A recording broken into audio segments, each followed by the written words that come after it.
जैसे कि हम कल कर रहे थे, कल एक क्वेश्चन पूछा था शैली ने, attorney general, attorney general, here it is, attorney general. So he is considered to be as a legal advisor. मतलब जैसे सरकार के खिलाफ काफी ज्यादा केस होते रहते हैं, और जितने भी केसेस होते रहते हैं, वो तो सरकार को अपनी तरफ से डिफेंड भी करना पड़ता है। फॉर एग्जांपल, कभी कॉन्स्टिट्यूशन में किसी चीज पे केस हो गया, कभी 3 तलाक के ऊपर कोई केस हो गया सरकार के खिलाफ, कभी सिटीजनशिप अमेंडमेंट एक्ट के खिलाफ केस हो गया सरकार के ऊपर। तो सरकार क्या करती है, एक अटॉर्नी जनरल को अपॉइंट करती है, means the person who can who can be the lawyer of supreme court. मतलब वो सुप्रीम कोर्ट के ऐसा नहीं कि वो हाईएस्ट पोस्ट पे हो, कि वो सबसे ज्यादा ग्लोरिफाइड पर्सन हो, ऐसा नहीं है। जस्ट एक सुप्रीम कोर्ट का लॉयर होना चाहिए, जिसके ऊपर सरकार थोड़ा सा भरोसा कर सके कि ये अच्छे खासे केस जीता हुआ है। ऑल्दो सरकार हमेशा ये चाहती है कि हमें बेस्ट से बेस्ट अटॉर्नी जनरल मिले, बिकॉज सरकार के ऊपर काफी कॉम्प्लिकेटेड केसेस होते हैं, ठीक है। कॉम्प्लिकेटेड केसेस होते हैं, तो उन्हें डिफेंड करने के लिए अटॉर्नी जनरल को अपॉइंट करा जाता है। He is a lawyer. और अटॉर्नी जनरल की काफी सारी खास बातें हैं, ठीक है, जो कि अभी हम जब इनके आर्टिकल्स वगैरह आएंगे उन्हें डिटेल में पढ़ेंगे। इसे एक तरीके से अटॉर्नी जनरल को एक तरीके से समझिए, ये सरकार का लॉयर है, मतलब सरकार का वकील, ठीक है। ही इज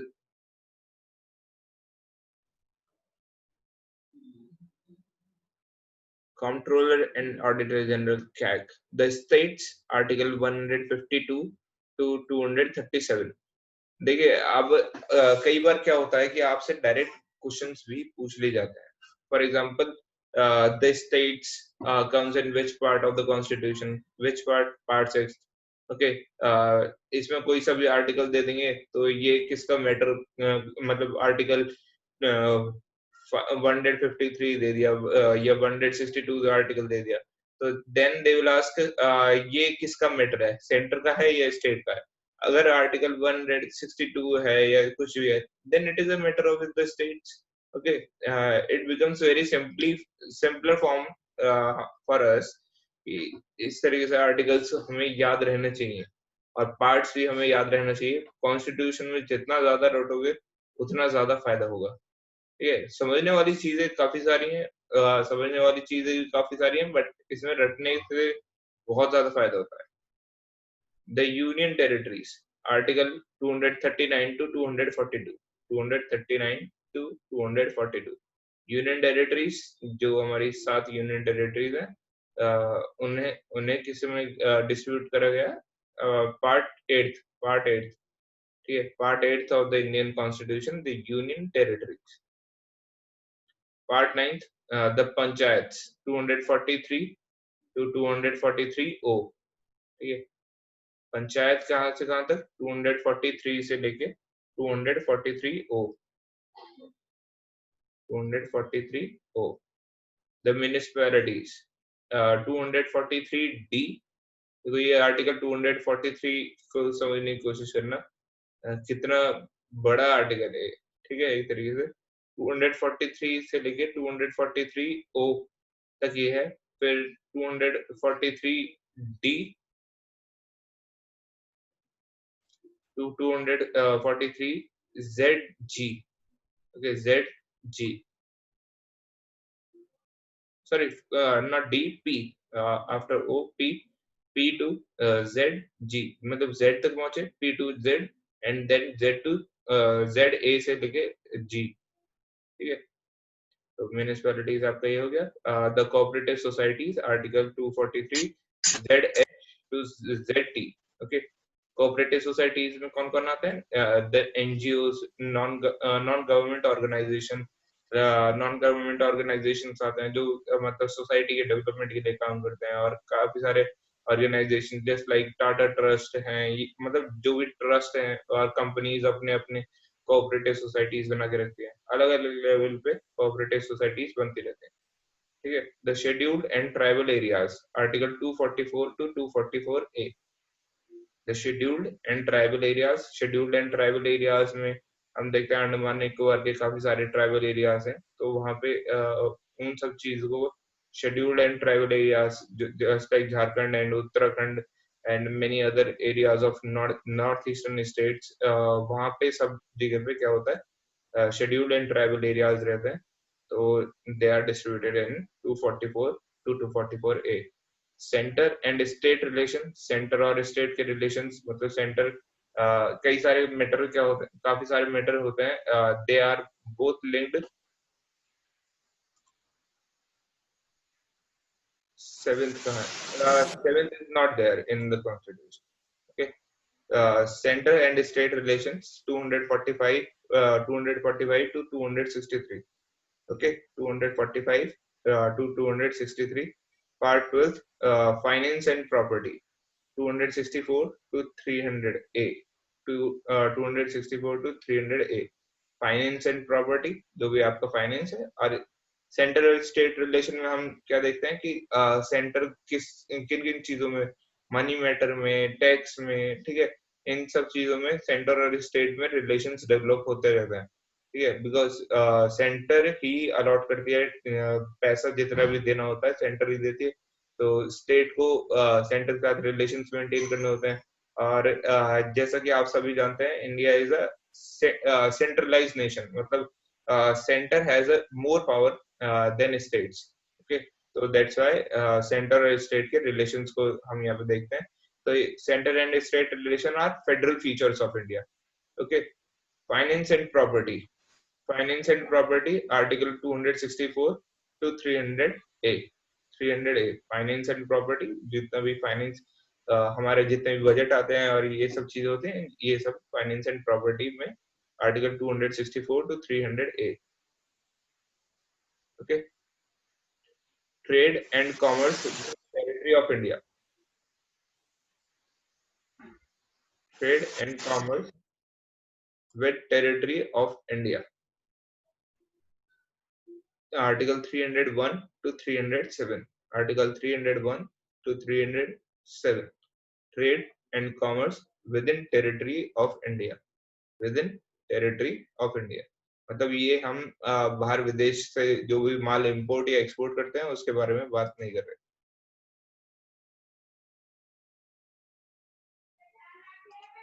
तो वो मैं आपको कॉन्स्टिट्यूशन जब बताऊंगा तो वहां पे सब सारी चीजें, अमेंडमेंट और ये सब चीजें, अभी हम बेसिक्स कर रहे हैं, ब्रीफ डिस्क्रिप्शन है, ये कोई कॉन्स्टिट्यूशन में अभी हम अंदर नहीं पहुंचे, ठीक है, पार्ट 7 भी पढ़ा जाएगा। Tribunals, tribunals are article 323A, 323D, tribunals, okay. Elections, elections में हम देखते हैं क्या कौन कौन से, जैसे इलेक्शन कमीशन जितने भी इलेक्शंस करवाती है वो सब चीजें देखते हैं हम, तो it comes in article 324 to 329A। Special provisions to certain classes, special provisions to certain classes, article 330 to 342, special provision to certain classes, जो हमारे सोसाइटी में क्लासेस डिस्ट्रीब्यूटेड हैं, और क्या कहते हैं, फॉर एग्जांपल एंग्लो इंडियंस के बारे में भी बात करते हैं हम, और इन सब चीजों के बारे में बात करते हैं, तो इन सब चीजों के लिए स्पेशल प्रोविजंस क्या क्या बनाए गए हैं।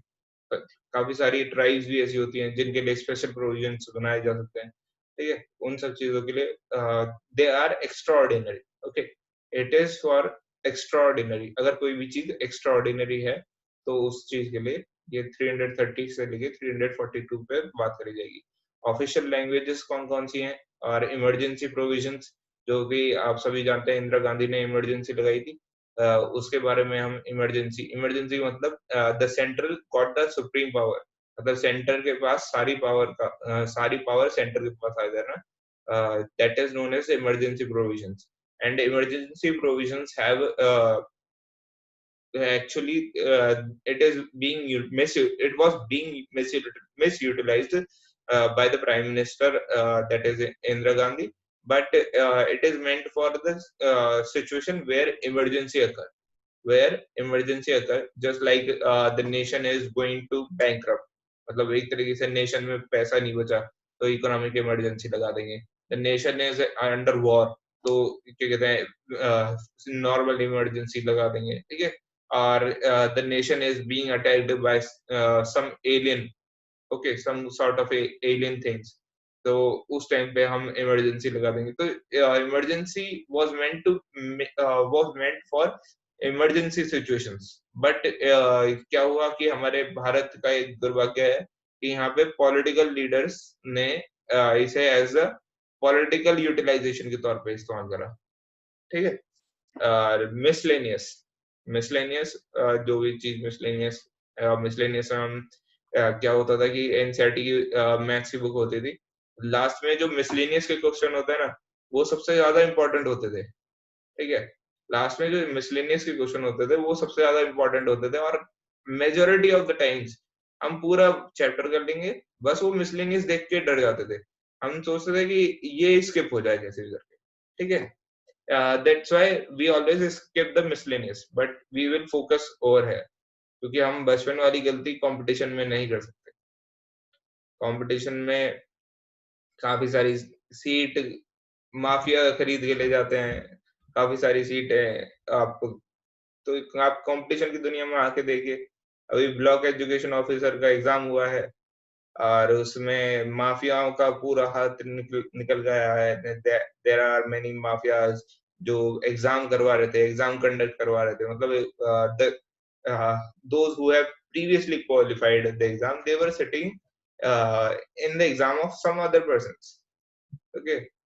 मतलब उन्हें 5-10 लाख रुपए दे के और वो तुम्हारा एग्जाम दे के आ रहे हैं, ठीक है। तो इस तरीके मतलब जो गिरोह पकड़ लिए गए वो पकड़ लिए गए, और जो नहीं पकड़े जाएंगे वो जो 309 सीट है, जो जो मेहनत कर रहा है उसका कुछ लेना देना ही नहीं है, ठीक है। तो यूपीएससी इस चीज के लिए बढ़िया है कि यहाँ पे पूरी चीज ईमानदारी से होती है, बट ईमानदारी से होती है वह अब हम देखते हैं कि जो चीज ईमानदारी से हो रही है उसमें कंपटीशन बहुत ज्यादा हाई है, ठीक है। तो इस तरीके से हमें देखना होगा, बिकॉज अगर आप गवर्नमेंट सेक्टर की तरफ आ रहे हैं तो ये चीज मान के चलिए, जैसे मांझी पिक्चर में कहा था ना उसने कि हमको नहीं पता कि हम क्यों कर रहे हैं, बस हम करे जा रहे हैं, किसी दिन कुछ ना कुछ तो हो जाएगा, ठीक है। किसी दिन कुछ ना कुछ तो हो जाएगा, इस एटीट्यूड को अगर लेके आओगे आप तो ही गवर्नमेंट जॉब के लिए मैं तैयारी के लिए कहूंगा। अदरवाइज अगर आपको कहीं पे प्राइवेट कंपनी में जॉब मिलती है अच्छी खासी 30 to 35,000 की मिलती है, देन ऑप्ट इट, बिकॉज यहाँ तो मतलब एक दरिया है जिसमें आपको एक बार बह गए तो बह गए, ठीक है। बैकअप नहीं मिलेगा कभी भी।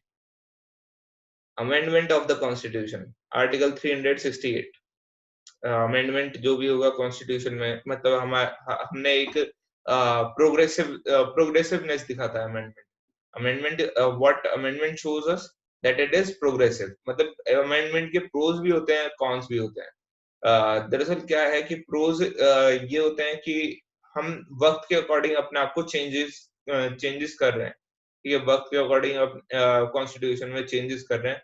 बट क्या हुआ कि इंडिया का एक दुर्भाग्य रहा कि जो पॉलिटिकल लीडर्स हैं उन्होंने अमेंडमेंट को मतलब अपनी पॉकेट पावर बना दिया, ठीक है, अपनी पॉकेट भरने की पावर बना दिया। और जिस जिस भी चीज में उनके बेटे बेटी या कोई भी इन्वॉल्व है बिजनेस एक्टिविटीज में, उनके रिलेटिव्स इन्वॉल्व है उस बिजनेस एक्टिविटीज में, या वो जितने भी बिजनेसमैन जो उन्हें सपोर्ट करते हैं, इकोनॉमिकली सपोर्ट करते हैं, तो उनके लिए स्पेशल स्पेशल प्रोविजंस को बनाना। For example there is favouritism for Jio platform in India, तो अमेज़न को काफी सारी दिक्कतें, अमेज़न कंपनी जो है उसे काफी सारी दिक्कतें झेलनी पड़ती हैं।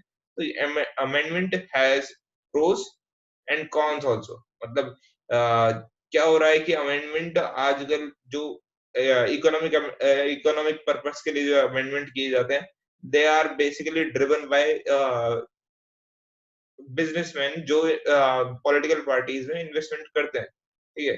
पॉलिटिकल मतलब ये एक तरीके से डाइवर्ट कर रहा है, ठीक है। Temporary transitional and special provisions, special provisions, Article 362 to 392. Short title commencement repeals authoritative text in Hindi, Article 393 to 395. So अब हम एक वीडियो देखेंगे, 2 दिन में वो कवर अप हो जाएगी। अब मैं आपको 2 दिन के लिए मैं नहीं पढ़ूंगा, इस वीडियो के थ्रू आप पढ़िएगा, और काफी सही वीडियो है। मतलब एक राज्यसभा टीवी की पूरा कॉन्स्टिट्यूशन को थोड़ा सा मैं ये चाहता हूँ आप डीपली समझ जाओ एक बार, ठीक है। फिर उसके बाद सारा काम इसमें रटने का है, तो let's move on to some other teacher. They will explain you. I'm not a teacher, it's just a video.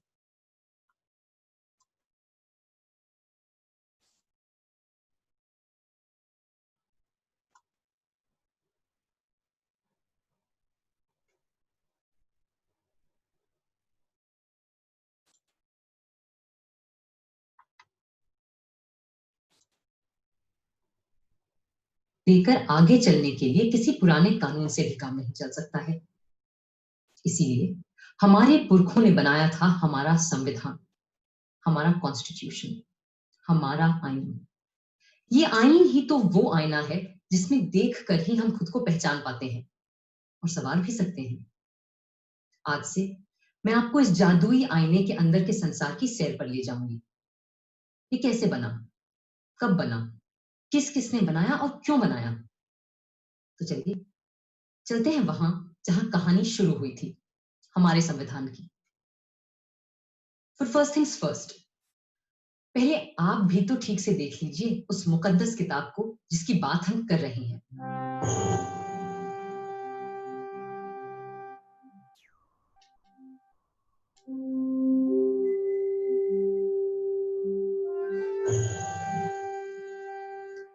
Shanti Niketan के प्रसिद्ध चित्रकार श्री नंदलाल बोस की रहनुमाई में कई कलाकारों ने भारत के इतिहास, पुराण और लोक कथाओं की छवियों से इस ग्रंथ को सजाया था, और प्रेम बिहारी नारायण रायजादा जैसे खुशखत कातिबों ने इसे अपने कलम से निखारा था।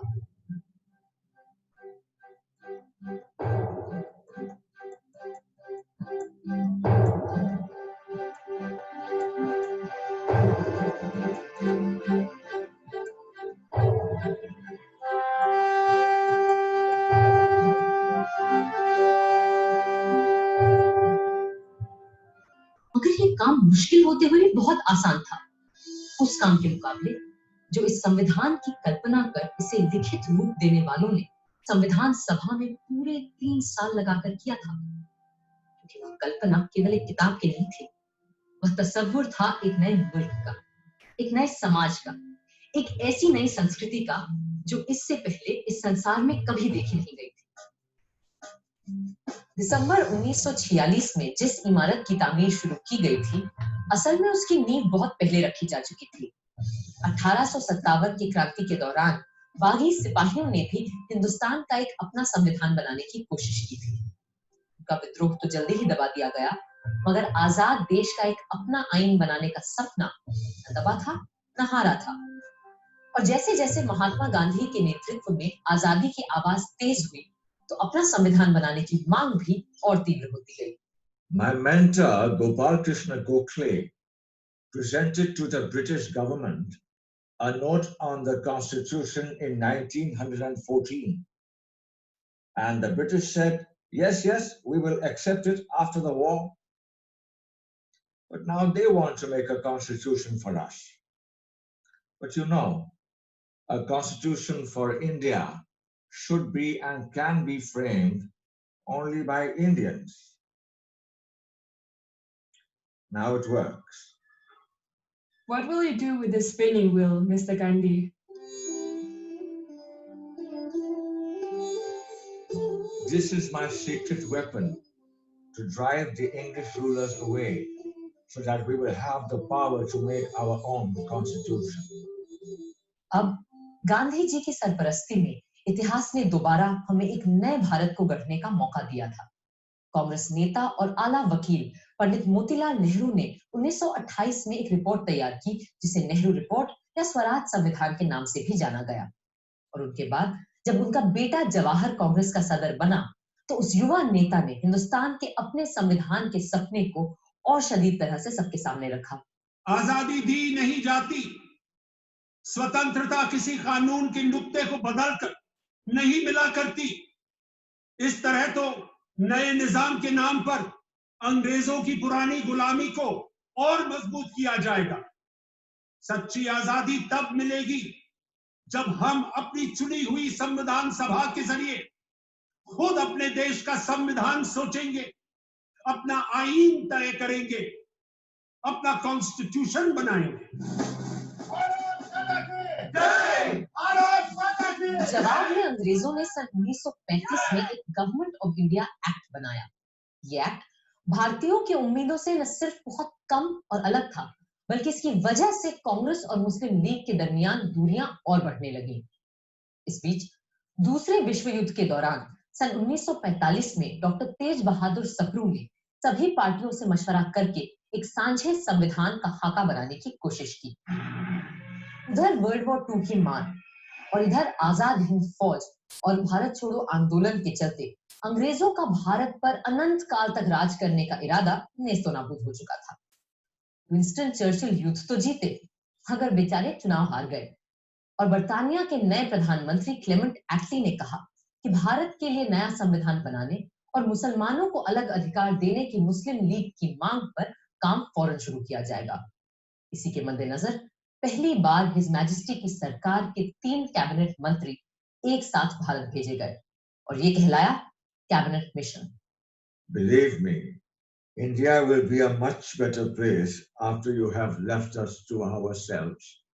That's precisely what we ought to do, Mr. Gandhi. Our only fear is where it's possible to minimize the violence and the bloodshed which is predicted in this subcontinent when it breaks into Hindustan, Pakistan, and Princetton. Then don't break India. But what about Mr. Jinnah's Pakistan? Why will you listen to my brother Jinnah if you are not ready to listen to others? And why do you presume that Jinnah will not see sense when you meet him in Shimla? I do wish our hopes come true when we meet in Simla, but it is important that you're also present there. What will I do there? I'm neither a member of the Congress nor of the Muslim League or of the other outfits that you have invited. But still, we will need your wise counsel in Simla when discussions are held about an interim government and a new constitution for India. लाट साहब यानी vice Roy की शिमला कोठी में बैठक लग रही थी और वहां भारत भर की अहम सियासी हस्तियां जमा हो रही थीं। कांग्रेस की तरफ से आए थे उनके अध्यक्ष मौलाना आजाद, साथ में थे पंडित जवाहरलाल नेहरू, सरदार वल्लभ भाई पटेल और खान अब्दुल गफार खान। मुस्लिम लीग की तरफ से थे मिस्टर जिन्ना, जिनके साथ थे लियाकत अली खान, सरदार निश्तर और नवाब इस्माइल खान। फिर सिख, पारसी, ईसाइयों और दलितों के नुमाइंदे भी थे। उधर पूरे मुल्क में फैले सैकड़ों रजवाड़ों की तरफ से वहां मौजूद थे भोपाल के नवाब मोहम्मद हमीदुल्लाह, जो उन दिनों चेंबर ऑफ प्रिंसेस के चांसलर थे। Friends, the winds of change have swept the old order all over the world, ever since this bloody war started. And our new Labour government of Britain is of the opinion that the time has come for Indians to decide how they are going to govern themselves. And the purpose of this meeting is to have discussions with all of you. The representatives of British India and the Indian states is to secure a way of framing the constitution of a free India.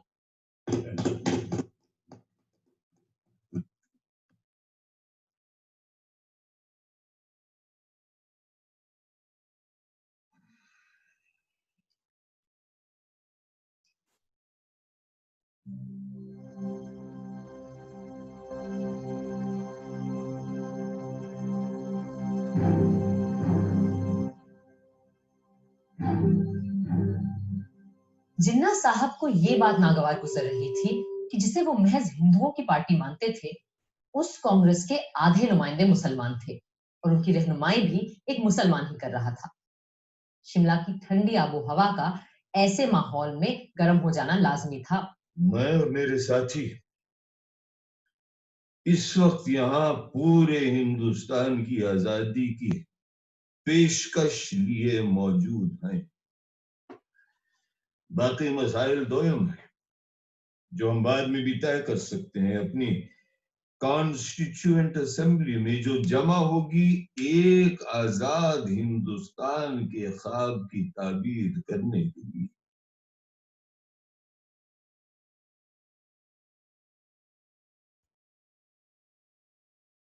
My colleagues and I stand here for the independence of the whole of India. Other matters are subsidiary to this and can be discussed and decided in the Constituent Assembly, which will make a blueprint for an India of our dreams. Dreams that may turn into nightmares for the Muslims of this country if we allow the Congress to have its way. That's why it's imperative that we Muslims of India have our own group of states that may decide its own constitution. What are the groupings you have in mind, Mr. Jinnah? All the Muslim majority states like Sindh, Punjab, Balochistan, and Northwest Frontier Province will form the first group. And the states of Assam and Bengal will be in the second group. Mr. Jinnah, if, as you suggest, these groups separate from the body of India, then pray tell us, what is left for the Constituent Assembly to make laws for? The rest of India in the center and the south. And what happens to the princely states? Well, they can have their own constituent assemblies. This is not acceptable to us. We are here to discuss the fate of a united India, not to break India into pieces. And if this is the purpose of this mission, I'm afraid we have no business being here. In that case, I'll be forced to adjourn the meeting. जिन्ना साहब चाहते थे कि हिंदुस्तान के पूर्व में असम और बंगाल और पश्चिम में 4 मुस्लिम बहुल सूबों के लिए एक अलग संविधान सभा बने और बाकी के भारत के लिए दूसरी संविधान सभा, और राजे रजवाड़े खुद अपने आप तय करें कि उन्हें किसी के साथ जाना है या खुद मुख्तार रहना है। जाहिर है कांग्रेस के नेताओं को ये अनेक संविधानों की सूरत बिल्कुल बर्दाश्त नहीं थी। कल कुछ लोगों ने ग्रुपलिंग्स के लिए एक तजवीज पेश की थी जो हमारे मुल्क को मजहब व मिल्लत की बिना पर बांटने की एक पेशकश है। हम ऐसी किसी भी तरह की पेशकश के सख्त खिलाफ हैं। हिंदुस्तान एक मुल्क है। आप सुन रहे हैं लियाकत अली खान साहब, हिंदुस्तान एक मुल्क है और एक ही असेंबली इसका आइन बना सकती है जिसमें तमाम सूबों, इलाकों, मजहबों और फिरकों के चुने हुए मेंबरान और राजे रजवाड़ों के भेजे हुए नुमाइंदे भी शामिल होंगे।